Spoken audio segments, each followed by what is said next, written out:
நமது வாழ்க்கையில் எவ்வளவு உழைத்தாலும் வளர்ச்சியும் இல்லை, மகிழ்ச்சியும் இல்லை என்று வருத்தப்படுபவர்களா நீங்கள்? கோயில் குளம் எல்லாம் சென்று வணங்கினாலும் எந்த வளமும் நல்வாழ்வும் கிடைக்கவில்லை என்று வருந்துபவர்களா நீங்கள்? அப்படியென்றால் ஆண்டுக்கு ஒருமுறை வரும் தை மாத அமாவாசையில் இந்த நல்ல காரியங்களை செய்து பாருங்கள். மாற்றங்களும் ஏற்றங்களும் கண்டிப்பாக உங்களை வந்தடையும். தை அமாவாசை என்பது தை மாதத்தில் போற்றுதலுக்கு உரிய தெய்வீகமான உன்னதமான நாளாகும். தேவர்களின் காலை பொழுது என சொல்லப்படும் இந்த தை மாதம் நிறை மாதம் என்றும் புதிய வாழ்வு ஜனிக்கும் காலம் என்று முன்னோர்களால் போற்றப்படுகிறது.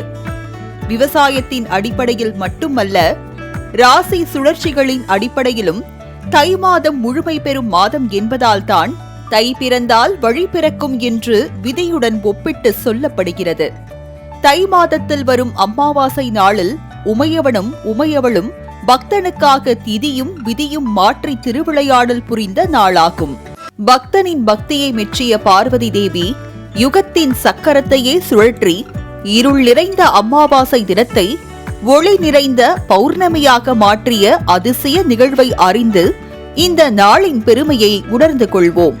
காவிரி கரையில் உள்ள புகழ்பெற்ற சிவாலயங்களில் ஒன்றான திருக்கடையூர் அபிராமி வள்ளி உடனுரை அமிர்த கடேஸ்வரர் கோயிலில் சுப்பிரமணியர் என்ற பக்தர் அபிராமி அன்னையை வணங்குவதும் அவளை புகழ்ந்து துதி பாடுவது மட்டுமே தன் வாழ்க்கை என்று வாழ்ந்து வந்தார். சிவசக்தியை மட்டுமே நினைத்ததால் அவரை பித்தன் என்று சிலரும் சித்தர் என்று சிலரும் சொல்லித் திரிந்தனர். ஒரு அமாவாசை நாளில் தியான நிலையில் இருந்து அவரிடம் சரபோஜி மன்னர் இன்று என்ன திதி என்று கேட்க, அபிராமி அம்மனின் அருள்மணம் கமழும் தெய்வீக தோற்றத்தை மனதில் நிறுத்தி ஆனந்தமாக பரவச நிலையில் இருந்த சுப்பிரமணியர் வாய் குளறி இன்றைக்கு பூரண பௌர்ணமி திதி என்று சொல்லிவிட்டார். அமாவாசை தினத்தில் பௌர்ணமி எப்படி வரும் என்று கோபமடைந்த கொற்றவன், அப்படி வராவிட்டால் உனக்கு மரண தண்டனை என்று ஆணையிட்டார்.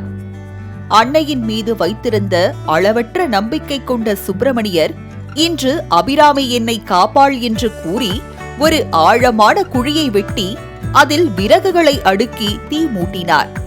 அந்த குழிக்கு மேல் 100 கயிறுகளால் ஆன உரியையும் கட்டி அதில் ஏறி அமர்ந்து கொண்டு அந்த அபிராமி வள்ளி தாயார் எனக்கு காட்சி கொடுத்து என் மேல் உள்ள பழியை நீக்காவிட்டால் என் உயிரை மாய்ப்பேன் என்று சபதம் செய்தார்.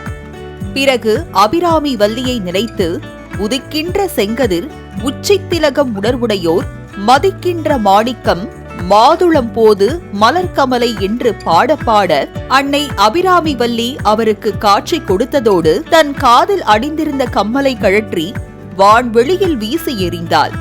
அந்த கம்மல் வானில் மிதந்து பல கோடி நிலாக்கள் ஒன்று கூடியது போல் ஒளியை பொழிந்தது. அன்னை அபிராமி சுப்பிரமணிய பட்டரிடம், நீ வாய் தவறி மன்னனிடம் கூறிய சொல்லையும் உண்மையே என நிரூபித்தேன். நீ தொடங்கிய அந்தாதியை தொடர்ந்து பாடு என்றாள். அபிராமவல்லியின் அருள் பெற்ற பட்டர் பரவசப்பட்டு தன்னுடைய அனுபூதி நிலையை வெளிப்படுத்தும் அபிராமி அந்தாதி பாடல்களை பாடி நிறைவு செய்தார். இந்த புனிதமான நிகழ்வின் நிகழ்ச்சிகள் இன்றும் தை அமாவாசை நாளில் திருக்கடையூர் கோயிலில் நடைபெறுவதை காண கோடி கோடி கண் வேண்டும் என்கின்றனர் சிவபக்தர்கள். அன்னை ஒளி மழை பொழிந்த இந்த தை அமாவாசை நாளில் பல கோடி மைல்களுக்கு அப்பால் உள்ள பித்ரு எனும் நமது இறந்த முன்னோர்கள் மேலோகத்திலிருந்து சூரிய கதிர்களின் வழியாக பூமிக்கு வந்திருந்து தனது வம்சாவழியினரை ஆசிர்வதிக்கின்றனர். தங்கள் பிள்ளைகளையும் உறவினர்களையும் பார்க்க மிகுந்த பாசத்துடனும் பசியோடும் வரும்போது அவர்களுக்கு தர்ப்பணம் கொடுப்பது நமது முக்கியமான கடமையாகும். இந்த தர்ப்பணமானது பித்ருக்களை குளிர செய்து நமது குடும்பத்தில் துர்சம்பவங்கள் நடக்காமல் காக்கும் என்பது ஐதீகம். தர்ப்பணமும் தானமும் வழங்காமல் பித்ருக்களின் சாபத்திற்கு ஆளாகிவிட்டால் தெய்வத்தால் கூட கருணை காட்ட முடியாது என்கிறது கருட புராணம். ஒருவன் தனது தாய் தந்தைக்கு இறந்த சடங்குகளை செய்யாமல் எனக்கு செய்யும் பூஜைகளை நான் ஏற்றுக்கொள்வதில்லை என்று விஷ்ணு பகவான் கூறுவதில் இருந்தே இதன் முக்கியத்துவத்தை நாம் அறியலாம். இந்த ஆண்டு தை அமாவாசை புதன்கிழமைகளில் பெருமாளுக்குரிய திருவோணம் நட்சத்திரத்துடன் இணைந்து வருவது மற்றொரு தனி சிறப்பாகும். இந்த நாளில் வெள்ளை நிற வஸ்திரங்கள், பச்சரிசி, பச்சை காய்கறிகள் ஆகிய 3 பொருட்களை தானமாக அளித்தால் நவகிரக தோஷங்களில் இருந்து விடுபட முடியும் என்கிறது சாஸ்திரங்கள்.